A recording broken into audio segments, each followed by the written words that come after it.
How are you guys? Welcome back to Wargaming China.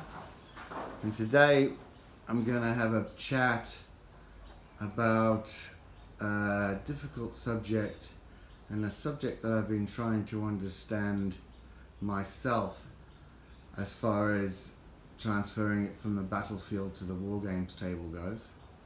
Now, the dare to die.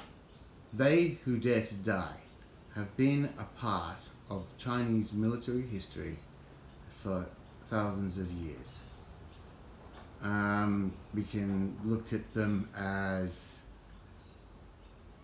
units that are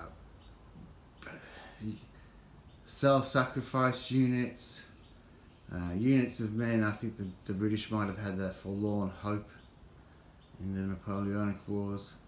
But the dare to die are very misunderstood by wargamers because, first of all, by them having the name They Dare to Die, it gives them a sound. It sounds like they are fanatics. Well, when it came to fanatical defense or fanatical attack, the average Chinese soldier was just as capable of being of fighting to the death as a man from the Dare to Die unit. But the Dare to Die units were men who had volunteered for a specific dangerous mission in the future, whatever that would be, and knowing when they volunteered that the chance of surviving that mission when it came was very low. Now, when we look at the Dare to Die formations, and of course we're looking at the War of Resistance against Japanese aggression from 1931 to 1945 in China, what we're looking at is we don't really find Dare to Die units in the government forces. That's in the National Revolutionary Army. We don't find Dare to Die formations, or I personally have never found any. They might be special volunteers hustled up for a job as it's needed, and that could be, but that's not what a Dare to Die is. A Dare to Die unit is an established formation, never above battalion strength. Like, you would never have a regiment of Dare to Die. Whenever I've read about attacks by Dare to Die, the largest I could find was 3 companies. So it's only an assumption of mine that a battalion of Dare to Die might be 4 companies of 4 independent infantry companies. But that would be an assumption. But as I said, in action, we never see more than, I've never read of the incident of more than 3 companies of Dare to Die attacking.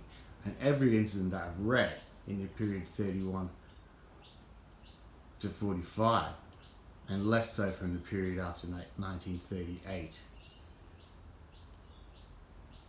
the units forming Dare to Die formations are provincial armies, or soldiers from provincial armies.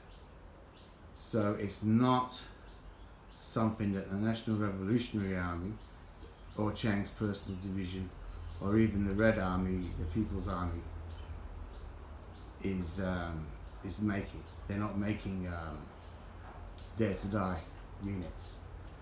So a Dare to Die unit, if we look at it, we can really, as a wargamer, a Dare to Die unit is the most enticing unit on the table that we can have for the forces in Asia, because for me personally, I have a Dare to Die company.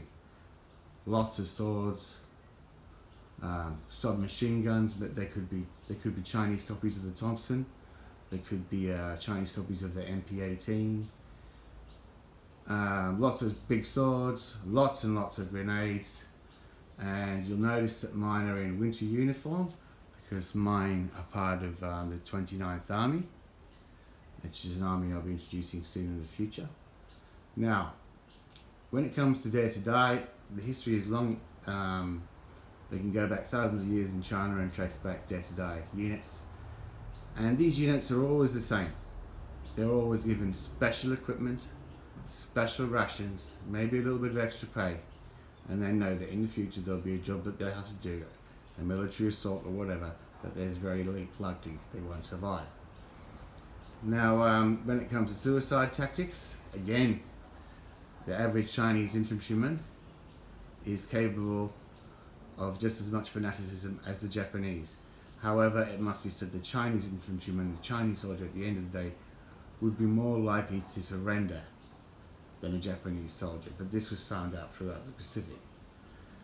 So when we look at having an army, and I've looked at some war games rules where at a roll of the dice or at a morale point, you can turn your soldiers turn in to dare to die. Well, this wouldn't be correct, because they would enter the battlefield as dare to die. They would do their job as dare to die. So what we're looking at with dare to die generally is a formation that you want extra firepower out at close combat, because of the amount of C-96 pistols and submachine guns that they carry.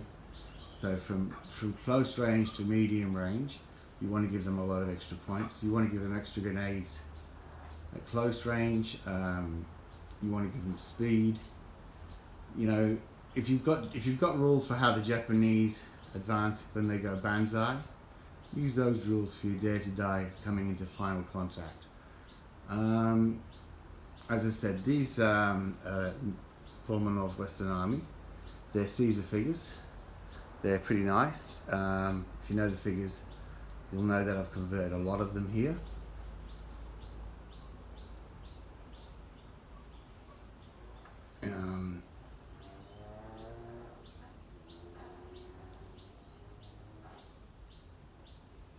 Yeah, so I've converted a lot of these figures myself. As I said, they're Northwestern Army. I'll be using them for their retreat for their Great War campaign, because I'll be introducing a few Dare to Die actions. So, as I said, the actions of the Dare to Die I've never found any over 3 company strength. Basically, it's a provincial army formation.